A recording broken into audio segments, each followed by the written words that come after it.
Hi there, this is Rebecca Koffler with Censored But Not Silenced, and we are continuing our series, Trump's Playbook. I'm going to give you an update today on the U.S. Russia talks to discuss President Trump's peace deal to end the bloody 3-year war in Ukraine.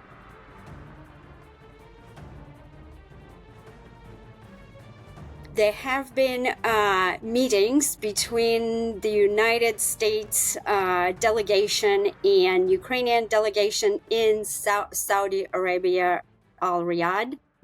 And there also have been, in parallel, conducted meetings between the U.S. delegation and the Russian delegation. As we spoke before on this podcast, the true deciders, so to speak, using former President George Bush's famous phrase, are first and foremost Russian President Vladimir Putin, and secondly, U.S. President Donald J. Trump. Ukrainian President Vladimir Zelenskyy is absolutely irrelevant because he has no cards. President Trump himself acknowledged that. Just like President Donald Trump acknowledged that Vladimir Putin is the one who holds all the cards. Just a short reminder why Putin holds all the cards. Putin prepared for this war for a quarter of a century, effectively ever since he became president officially in 2000, when Boris Yeltsin handpicked him. He was a KGB officer.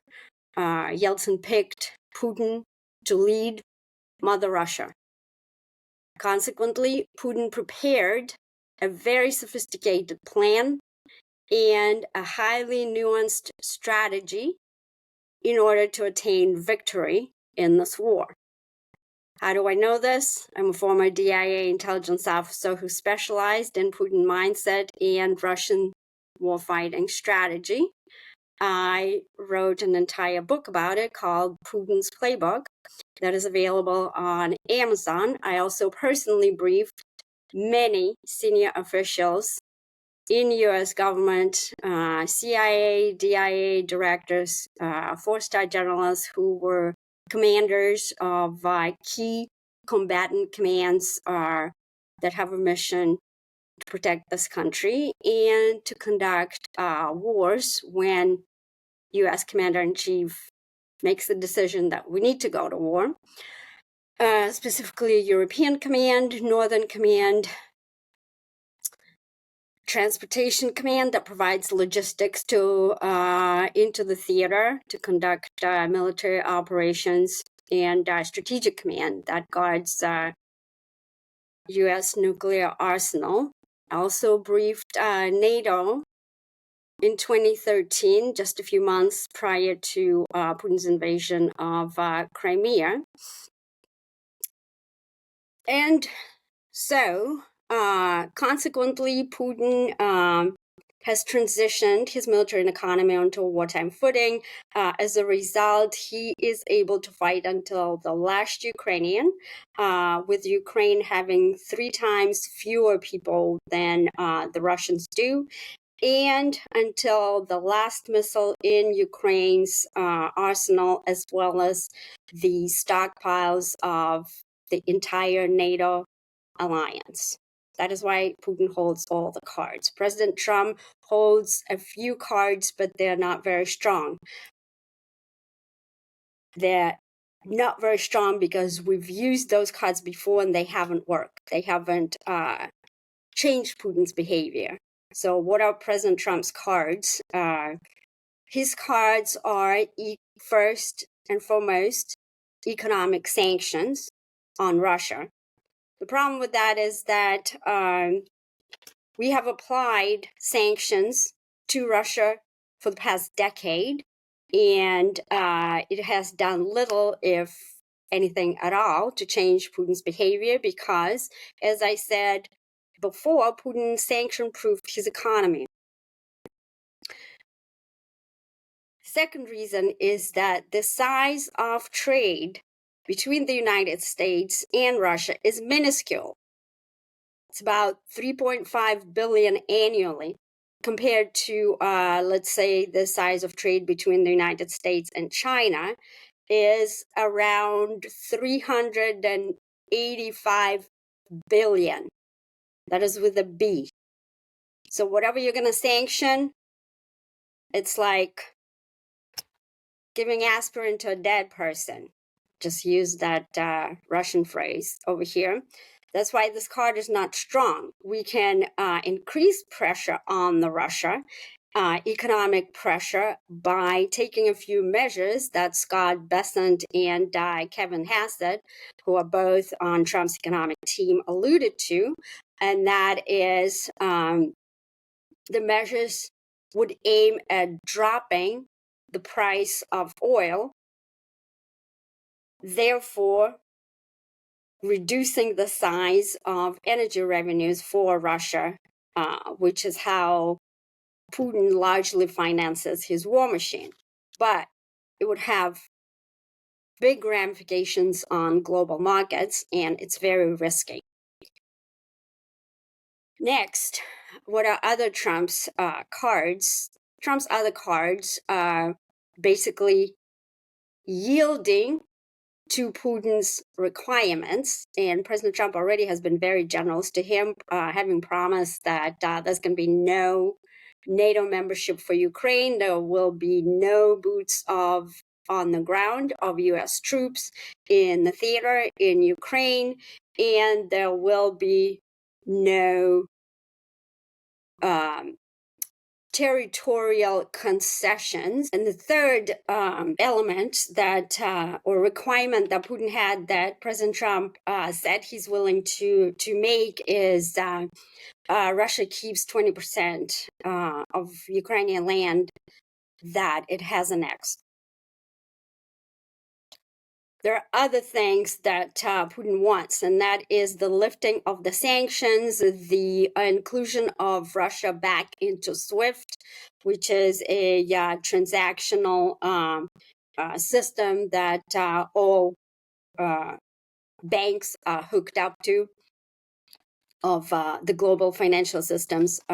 Russia has been removed from that system, and a series of other things. Now, President Trump could go ahead and meet those, but the danger with that is that he's going to be again accused of being Putin's puppet, and all of these other things. The Democrats are going to continue the political warfare campaign against Trump, and that is not certain to satisfy Putin, because President Trump still has allowed the continuing flow of military hardware and intelligence sharing to Ukraine. On that one, he has not moved yet. He can meet Putin's requirement on that one, but then the entire Washington establishment would look like idiots.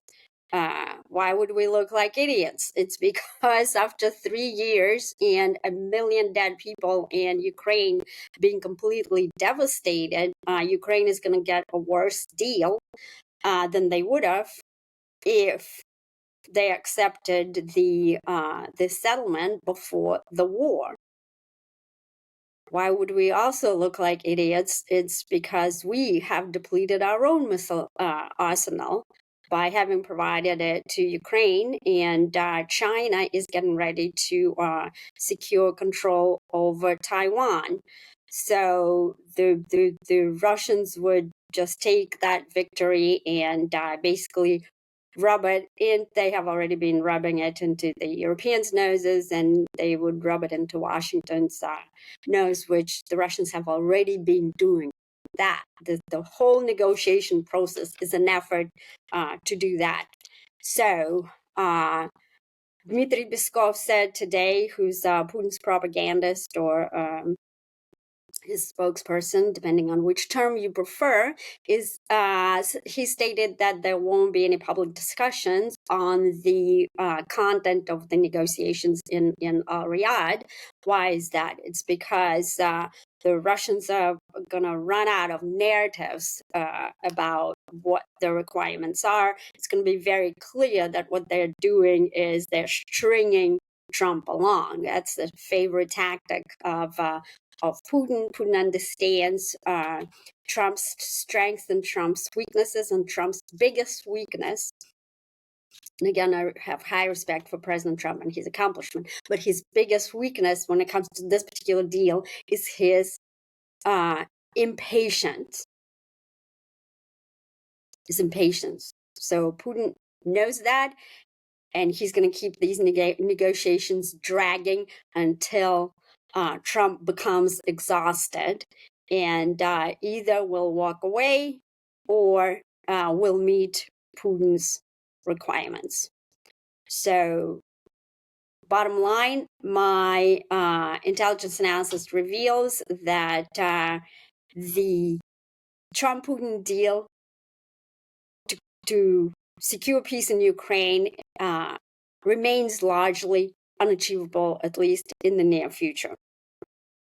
Sorry to bring you this bad news. On the bright side, as long as Moscow and Washington are talking, there's no nuclear war. And perhaps that is President Trump's goal, which is a noble goal, right? He walked us off of the cliff when it comes to World War III. That's why he booted Zelenskyy out of the White House a few weeks ago, basically accusing him of playing World War III, which Zelenskyy has been doing by trying to pressure President Trump and NATO to deploy forces into the theater in Ukraine.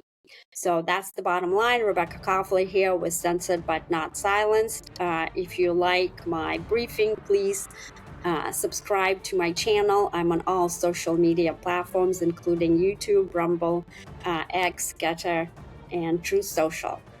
Catch you later.